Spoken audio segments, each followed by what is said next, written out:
Estamos listos entonces, jóvenes, para ver nuestra segunda hora de clase de hoy miércoles, que es 28 de julio y que estamos en nuestra semana 14. Y entonces ya debemos tener todo el basamento teórico que nos permite entender cómo este modelo de oferta y demanda agregada nos ubica, en qué momento en la economía estamos, si estamos en el corto plazo, si estamos en el largo plazo, si estamos en ambos simultáneamente, qué ocurre, qué tiene que ocurrir para que estemos en uno o en otro periodo. Entonces, fíjense muy bien en los dibujos, ¿sí? Siempre que siempre el PIB potencial lo vamos a representar con la oferta agregada de largo plazo, que va a ser una línea vertical. Ahorita, después que veamos los casos y lo que nos explican, vamos a hacer en la pantalla ahorita, o si no nos alcanza ahorita mañana, vamos a hacer en la pantalla de Zoom la explicación otra vez ya en forma resumida de todo el tema de las pendientes, lo que hace fluctuar las variables. Ya ahorita lo que vamos a entender es cómo funciona el modelo, ¿sí? Entonces, repito, la oferta agregada de largo plazo es una línea vertical, la oferta agregada de corto plazo es una línea de pendiente positiva. Entonces, siempre que el PIB real, que es el que va a estar en la oferta agregada de corto plazo, difiera del PIB potencial, que es el PIB real que va a estar en la oferta agregada a largo plazo, estamos en el corto plazo solamente. Entonces, ¿dónde va a ocurrir el punto de equilibrio? Donde la oferta agregada de corto plazo se intersecta con la demanda agregada. Allí estamos en el punto de equilibrio. Y tiene lógica, porque hemos dicho desde el principio que el empresario va a producir hasta ese punto en el cual el producir una unidad adicional le genere ingresos, que hasta ese punto él produce. ¿Y quién va a determinar eso? Bueno, las ventas. ¿Y quiénes son los que permiten que haya más venta o menos venta? Los demandantes. Entonces, siempre que la economía esté dinámica, el empresario va a poder colocar los productos. Siempre que la demanda esté rezagada, pues él no va a poder colocar sus productos y entonces va a producir menos. Entonces, ¿cómo señalamos una situación en la cual el PIB potencial está por encima del PIB real? Obviamente, aquí tiene que estar la demanda agregada por debajo, ¿sí? Tiene que estar la demanda agregada, o mejor dicho, el equilibrio de corto plazo tiene que estar a la izquierda de la oferta agregada de largo plazo, de manera que el PIB real tiene que ser un monto menor al PIB potencial. Es decir, la economía está en recesión, ¿ok? En cambio, en el caso de contrario, puede ocurrir que la demanda agregada esté muy dinámica y el PIB real esté por encima del PIB potencial. ¿Eso qué significa? Significa que entonces van a ocurrir presiones inflacionarias. O sea, todo este crecimiento que ocurre de la oferta agregada ocurre porque estamos en esa parte de bien arriba de la función de producción, ya muy cerca de la capacidad plena de producción, es decir, ya estamos en el rango de la tasa natural de desempleo y lo que está ocurriendo son presiones inflacionarias. Entonces, por eso es que siempre decimos que en el corto plazo la brecha entre el PIB potencial y el PIB real es diferente de cero. También decimos que en esa situación, en el corto plazo, el capital es fijo y el factor que se mueve es el factor trabajo. ¿Ok?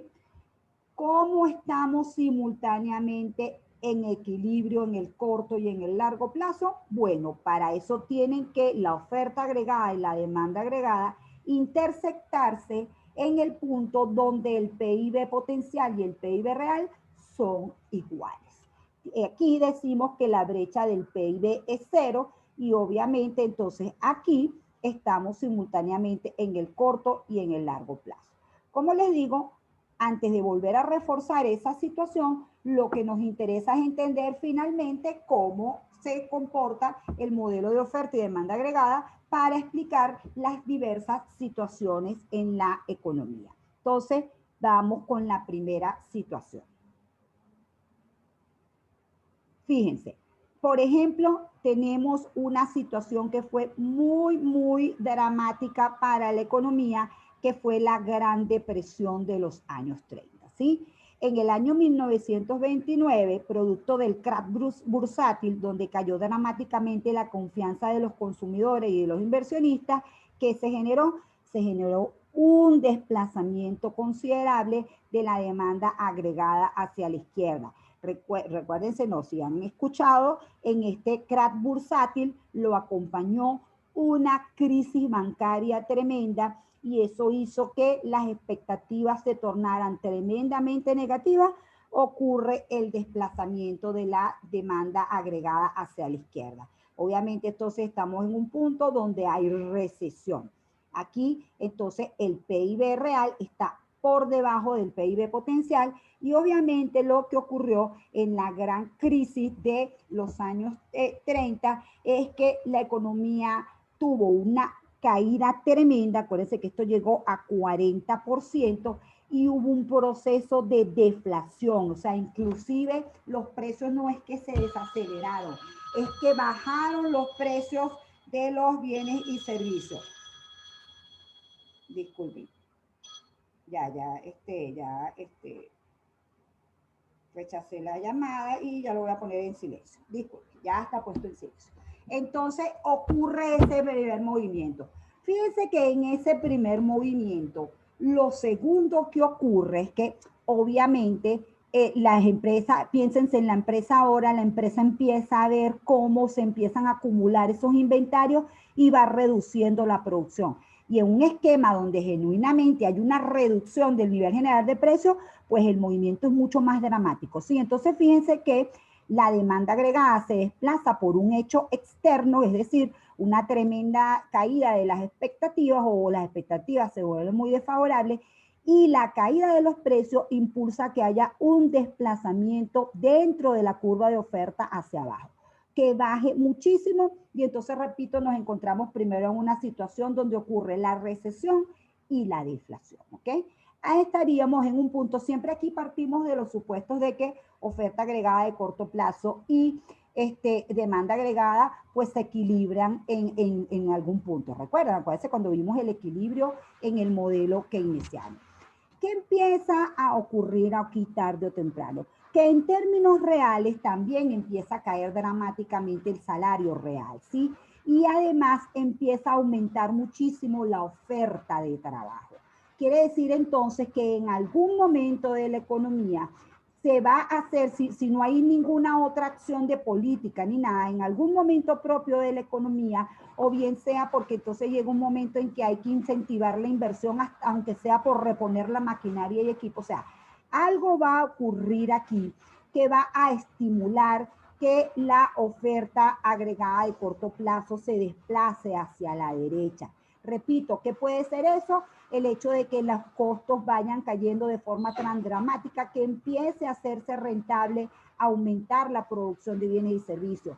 En algún momento se reactive la inversión y entonces esa inversión genere el efecto multiplicador de acelerador que dice Keynes y entonces ocurra primero este desplazamiento de la oferta agregada hacia la derecha y fíjense que seguimos en una desaceleración o caída de los precios y obviamente aquí ahora la demanda responde a ese nivel de precios más bajo, o sea, de alguna manera que los precios sigan cayendo, va generando un aumento del poder adquisitivo y nos encontramos en este punto que está aquí, ¿sí? Entonces, obviamente, toda la corrección ha ocurrido vía precios y ha terminado generando que la economía retorne a su PIB potencial.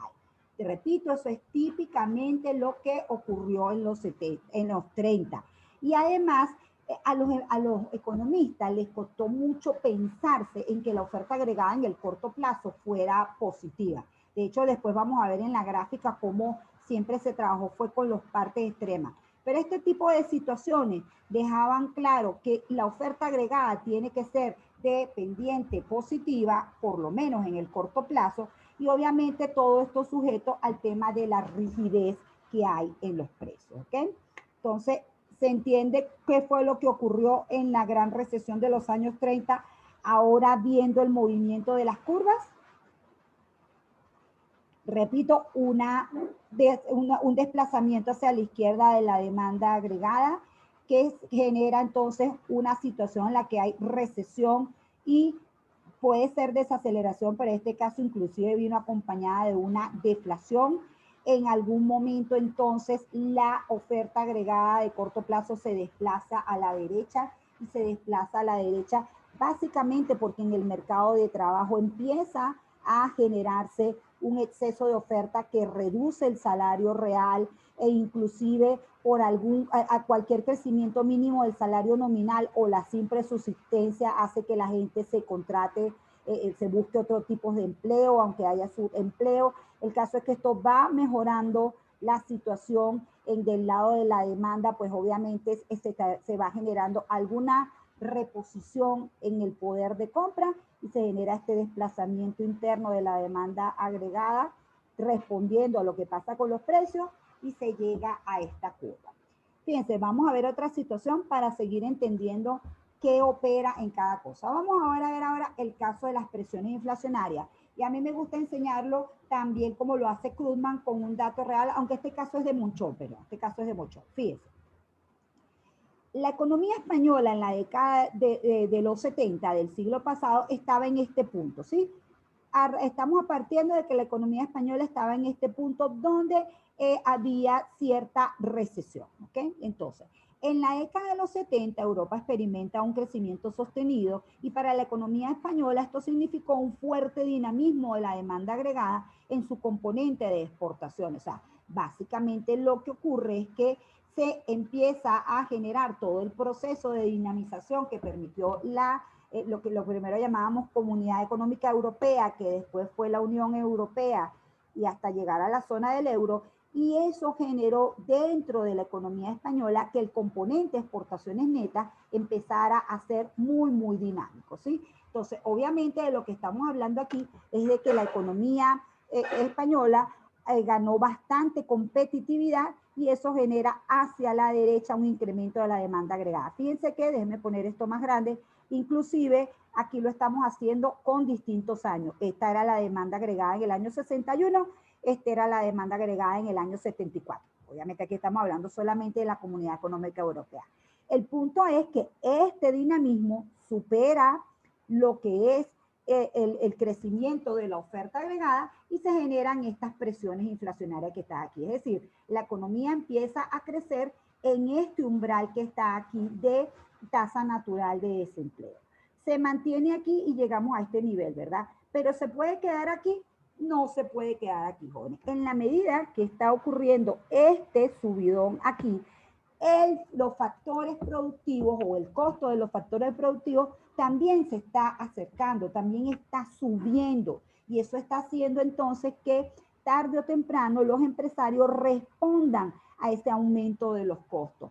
Todo aumento de los costos genera un desplazamiento hacia la izquierda de la oferta agregada de corto plazo y entonces vamos a tener una nueva situación de equilibrio. Fíjense que ahora estamos en una situación donde el precio es más alto. Por eso es que al final toda la diferencia entre el corto y el largo plazo está asociada con si los precios todos son flexibles o hay algunas rigideces de precios. Típicamente lo que ocurre en el corto plazo es que hay unos precios que son rígidos, hay otros que no, y entonces hay empresas que tienen oportunidades de seguir ganando con el aumento de los precios. Típicamente, ¿qué ocurre en el largo plazo? Ya todos los precios están creciendo en la misma magnitud, tanto el precio de los bienes como el precio de los factores productivos, y no hay oportunidad de tener ganancias. O sea, allí entonces, ¿cuál es la motivación para aumentar la producción?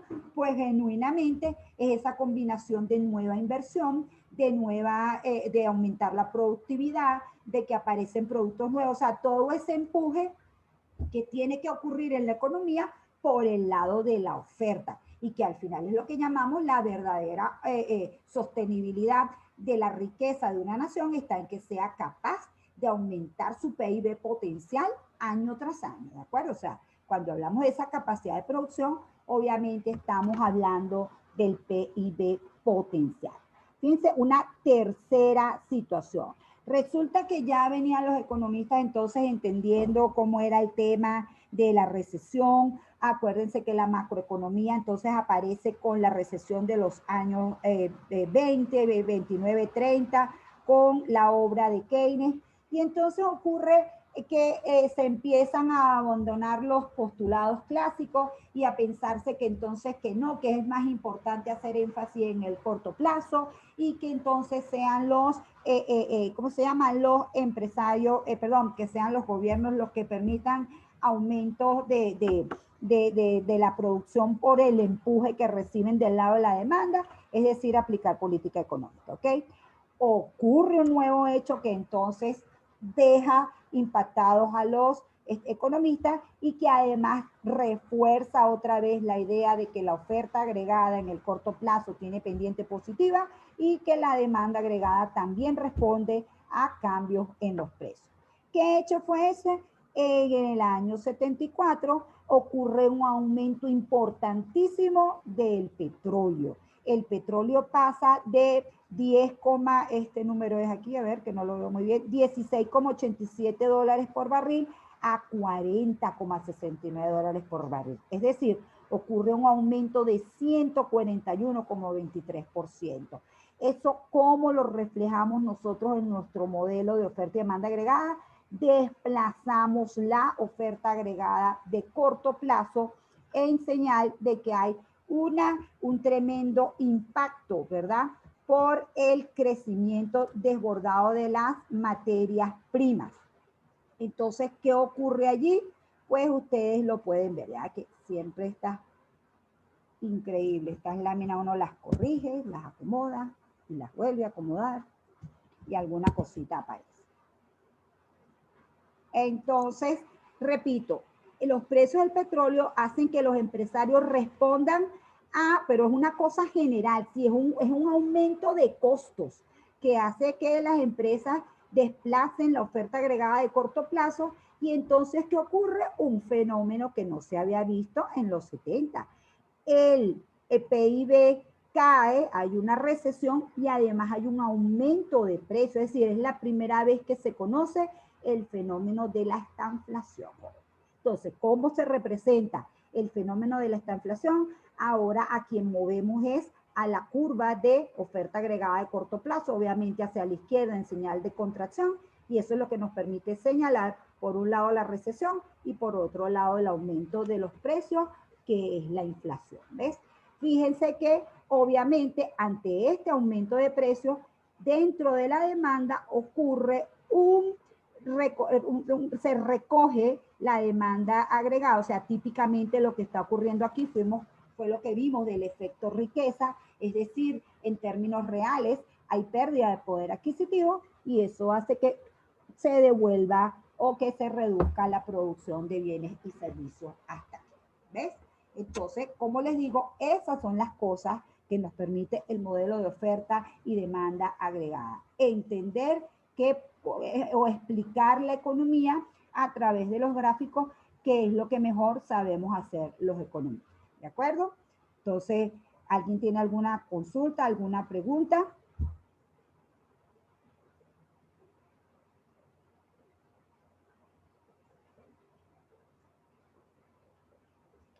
Ok, entonces déjenme seguir reforzando, repito, las ideas para que vayamos a la parte de los apuntes, ¿ok?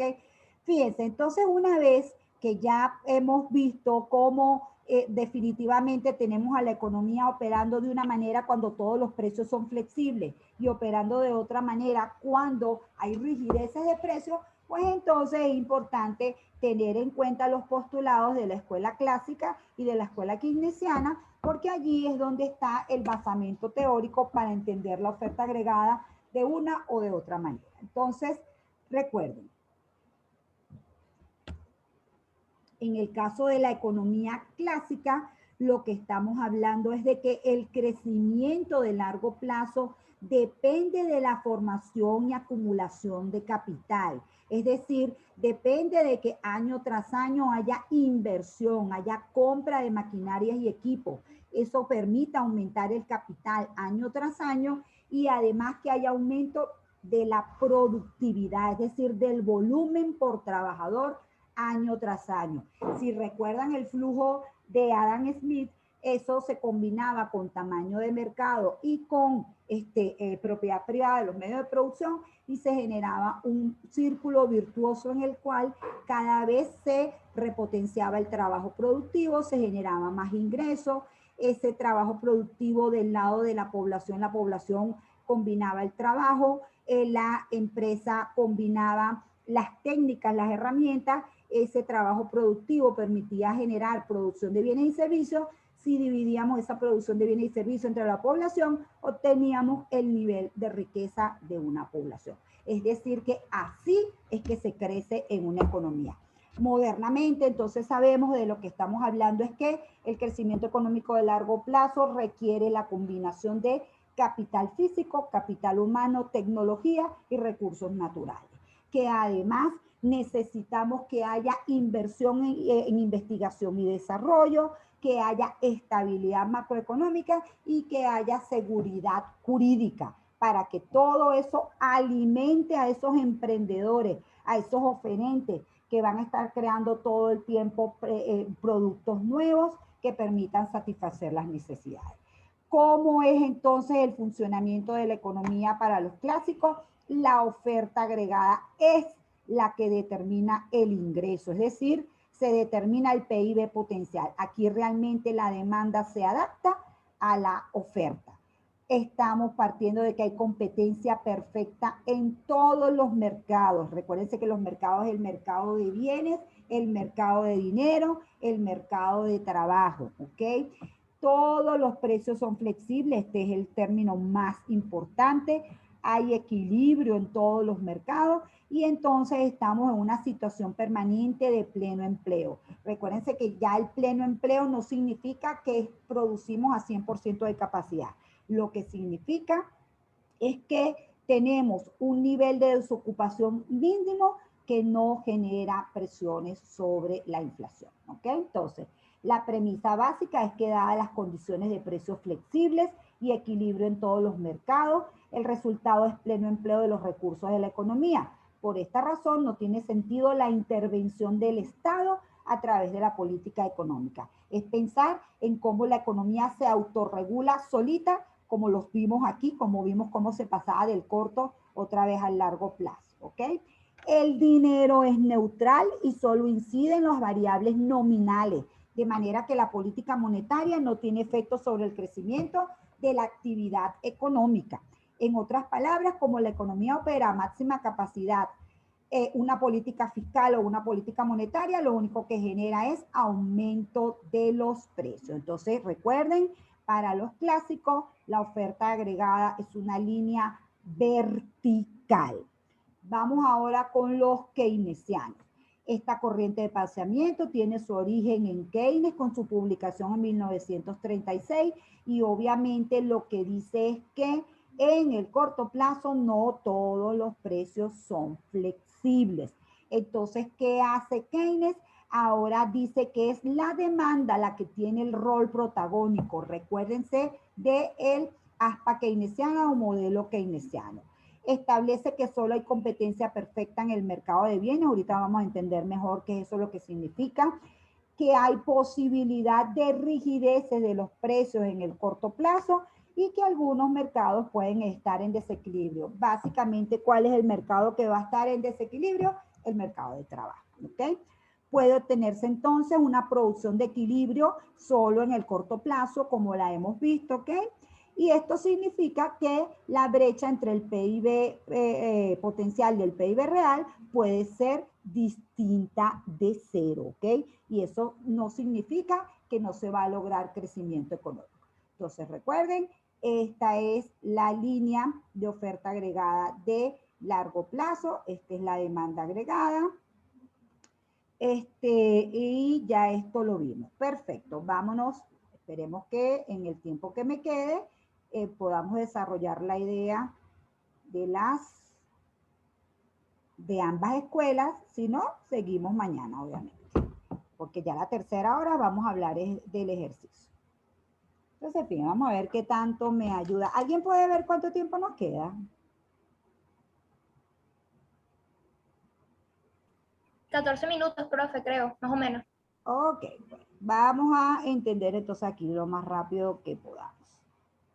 Si no, establecemos uno solo y mañana establecemos el otro. Eso también puede ser.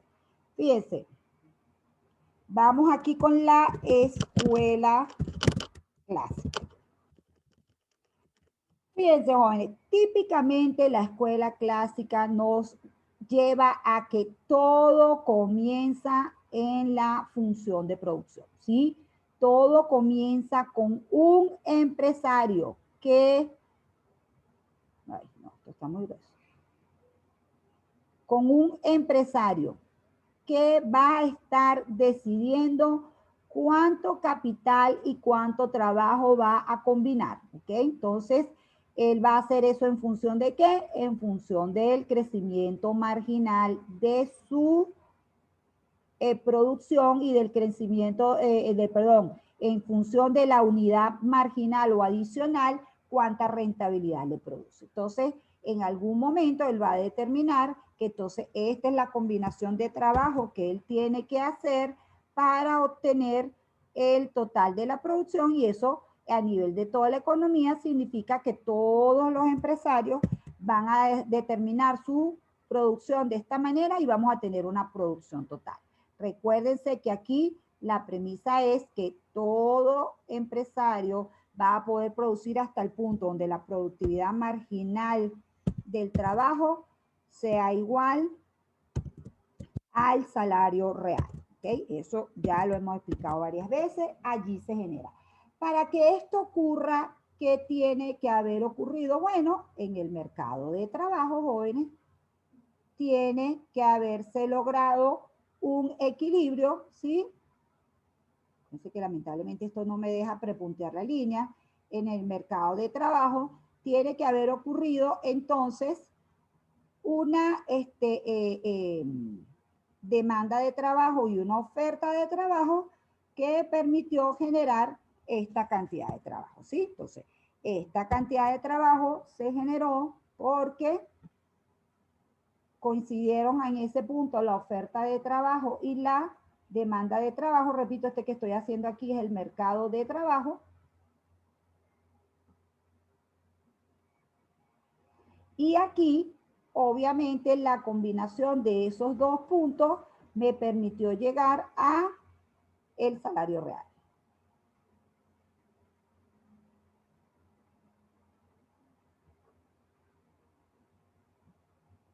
Lo que se genera aquí es la cantidad de trabajo y el salario real. W entre P. Entonces estamos claros, aquí se están tomando todas las decisiones sin tomar en cuenta para nada los precios. Entonces, ¿qué significa esto? Repito, que este ingreso, entonces, en el modelo de oferta y demanda agregada, dejaré de lo último para chequear todos los nombres, en el modelo de oferta y demanda agregada, esta es la oferta agregada, ¿sí? Porque resulta que el empresario no tomó las decisiones porque los precios subieran o bajaran. No, señor. Es decir, él tomó las decisiones en su función de producción y obtuvo entonces que esta es la producción de bienes y servicios. ¿Qué hizo la demanda agregada? La demanda agregada se adaptó a esa situación y entonces aquí, en este punto, se obtuvo el nivel general de precios y la producción de bienes y servicios. ¿Ok? Entonces aquí tenemos el nivel general de precios. Recuérdense que al final lo que hacen nuestros amigos los clásicos es establecer luego en el mercado de dinero que ha ocurrido, pues este mercado que está aquí tiene detrás de él un mercado de fondos, ¿sí? Y en ese mercado de fondos, lo que ha ocurrido es un equilibrio entre el ahorro y la inversión. Y aquí se ha generado la tasa de interés real. ¿Ok? Acuérdense entonces que los valores nominales van por un lado, los valores reales van por el otro. Y todo el poder de este esquema aquí está en la teoría cuantitativa del dinero y en la forma como los clásicos observan esta relación. Y acuérdense que entonces para los clásicos la demanda de saldos reales es un crecimiento proporcional del ingreso. ¿Okay? Esta variable que está aquí se va a desplazar y va a generar, fíjense que aquí en sí el mercado de dinero queda como, entonces empezamos a ponerle el nombre a las cosas para que nos quede bien acomodadito esto. Este es modelo de oferta, demanda agregada. Obviamente aquí lo que va en el eje de las X es el ingreso. De este lado lo que va es el nivel general de precios. ¿Ok? Y la producción se genera aquí. Esta producción que va aquí se ha generado aquí en la función de producción y la cantidad de trabajo se ha generado aquí en el mercado de trabajo. Aquí que esta pobre L me quedó guardadita por aquí. A ver si la rescato. Con esto un poquito más para acá. Para que vean esta L y esta L, ¿sí? Esta que está aquí, lo que está es... Entonces, obviamente, esta es la función de producción.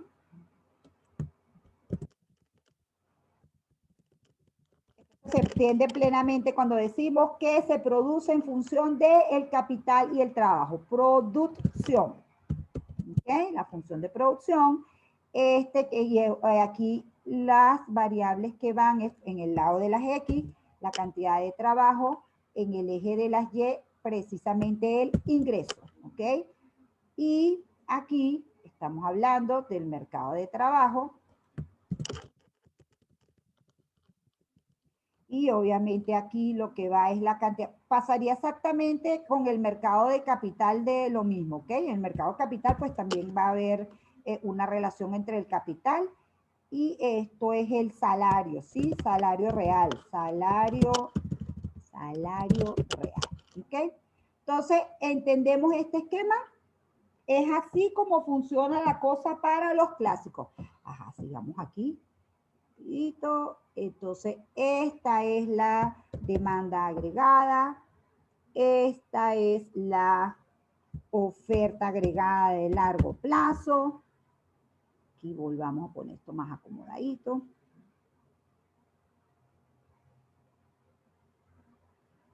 Este es el mercado de fondos. Mercado de fondos. Acuérdense que la economía está en equilibrio cuando la oferta agregada es igual a la demanda agregada y está en equilibrio cuando el ahorro es igual a la inversión. Y entonces, este mercado de fondos, esta es la inversión que tiene una relación inversa con los precios. Este es el ahorro.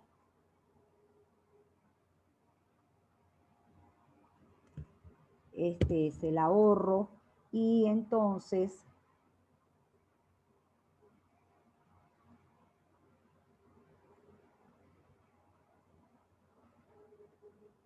en esta igualdad, vamos a tener el verdadero precio que mueve esto, porque este está aquí es solamente para crear las variables nominales. Parece que aquí hablamos de neutralidad del dinero y de la dicotomía clásica. ¿Okay? Entonces, aquí, ¿qué vamos a tener? Bueno, vamos a tener el nivel de fondos que igualan el ahorro con la inversión y vamos a tener la tasa de interés real de equilibrio. el ingreso, que siempre va a ser una cantidad que se define aquí. Y repito, esta es la teoría cuantitativa del dinero. Pongamos los techitos. Así ponemos esta más grande. O sea, bueno, así nos podemos poner más exquisito. Pongamos esto, si se pondrá más grande, vamos a intentarlo. Ya que me quedan 3 minutos y quiero hacer el movimiento de... no, ya si uno lo escribió como que no se pone más grande. Entonces, bueno, no importa. Recuérdense que aquí, por supuesto, como todos modelos, tenemos que partir con supuesto. Aquí este viene dado porque se da aquí arriba y la velocidad del dinero es constante también, de manera que recuerden entonces que la cantidad de dinero solamente puede influir en el nivel general de precios, pero no puede influir en la producción de bienes y servicios. Entonces, aquí estamos hablando de neutralidad del dinero. Neutralidad del dinero y de la dicotomía clásica. Dicotomía clásica, es decir, las variables nominales van por un lado y las variables reales van por el otro. ¿Cómo crece la economía? Bueno, la economía crece porque este empresario emprendedor hace una nueva inversión en capital, es decir, que ahora el ingreso va a depender de un capital nuevo, ¿verdad? Un capital 1,